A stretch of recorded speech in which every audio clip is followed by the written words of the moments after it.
अंधेरी गली के कोने में बैठी वो लड़की थर थर काँप रही थी। बारिश तेज हो चुकी थी और उसकी भीगी हुई किताबें उसके हाथों से छूटकर कीचड़ में जा गिरी थी।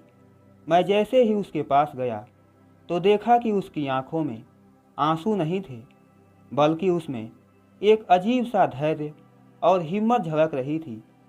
क्या यह रात मेरी जिंदगी बदल देगी? यह सवाल उसके मन में गूंज रहा था। यह एक हिम्मती लड़की सिया थी, एक छोटे से गांव की लड़की जिसकी आंखों में बड़े बड़े सपने थे। उसके पिता एक साधारण किसान थे और माँ घरों में काम करती थी। पढ़ाई उसकी ज़िंदगी थी, लेकिन गरीबी और हालात उसके रास्ते के बड़े कांटे थे। हर सुबह वह गांव से 5 किलोमीटर दूर शहर के सरकारी स्कूल में जाती थी। किताबें पुरानी थी, यूनिफॉर्म फटी हुई थी, लेकिन उसके जज्बे में कोई कमी नहीं थी। उसके स्कूल के कई बच्चे अमीर घरों से आते थे जो उसे ताने मारते थे, लेकिन वह चुपचाप अपना काम करती और खुद से कहती, एक दिन मैं भी कुछ बड़ा बनूंगी।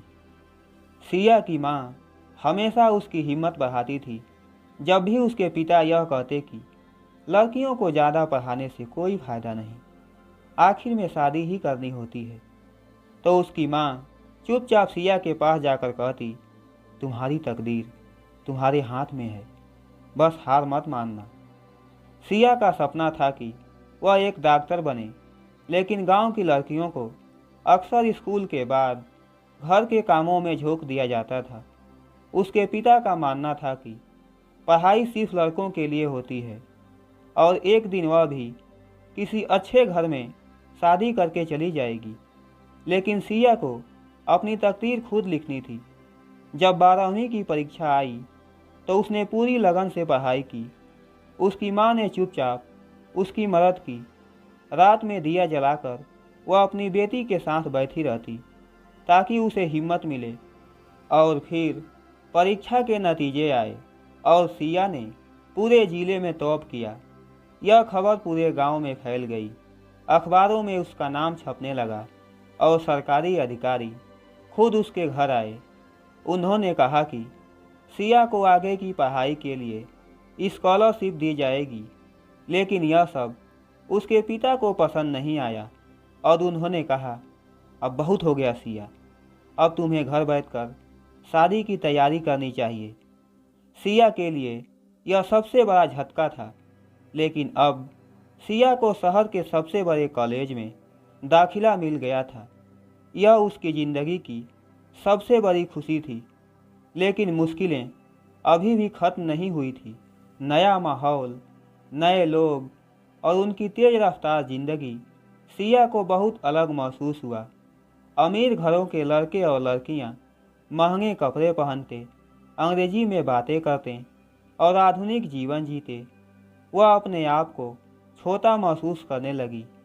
एक दिन जब प्रोफेसर ने उसे क्लास में जवाब देने को कहा तो उसकी आवाज़ कांपने लगी।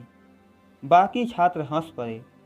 उसे लगा कि वह इस दुनिया के लायक नहीं है, लेकिन उसने खुद से कहा, अगर मैंने यहाँ तक का सफ़र किया है तो आगे भी कर सकती हूँ। धीरे धीरे उसने अंग्रेजी पर काम किया, अपनी पढ़ाई में और मेहनत की और अपने आत्मविश्वास को बढ़ाया, और कुछ ही महीनों में वह क्लास की सबसे होशियार छात्राओं में गिनी जाने लगी। साल गुजरते गए और अब सिया मेडिकल की पढ़ाई के आखिरी साल में थी। उसको पढ़ाई के साथ साथ उसे अपने घर की आर्थिक स्थिति की भी चिंता थी। वह पार्ट टाइम ट्यूशन देने लगी ताकि अपने खर्च निकाल सके, लेकिन तभी उसके पिता की अचानक तबीयत बिगड़ गई। डॉक्टर ने कहा कि उन्हें तुरंत ऑपरेशन की ज़रूरत है। इलाज के लिए लाखों रुपए चाहिए थे और सिया के पास इतने पैसे नहीं थे। उसने हर जगह मदद मांगी, लेकिन कोई तैयार नहीं हुआ।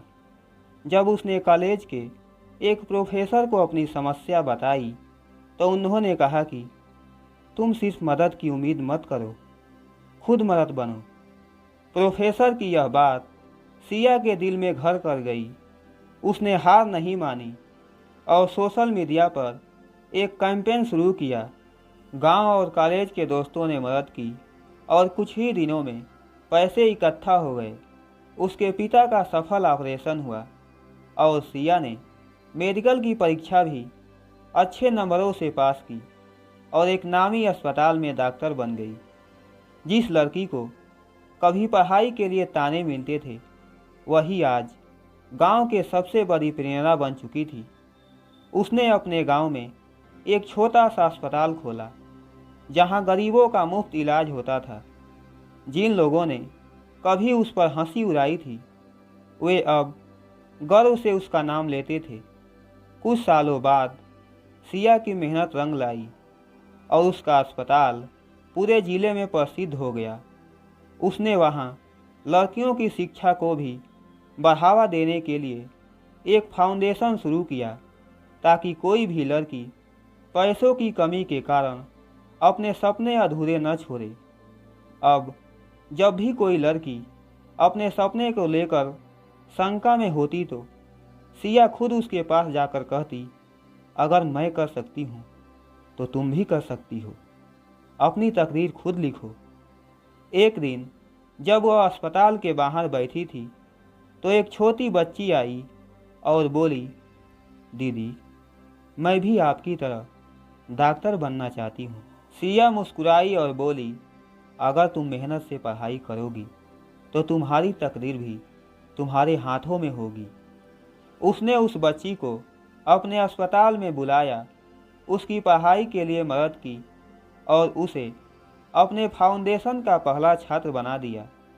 अब सिया अकेली नहीं थी, बल्कि उसका सपना कई और लोगों के सपनों का सहारा बन चुका था। उसने साबित कर दिया कि तकदीर किसी और के हाथों में नहीं होती, बल्कि हर इंसान खुद अपनी तकदीर लिखता है। मेरे प्यारे दोस्तों, ये कहानी आपको कैसी लगी? आप अपनी राय कमेंट बॉक्स में दे सकते हैं।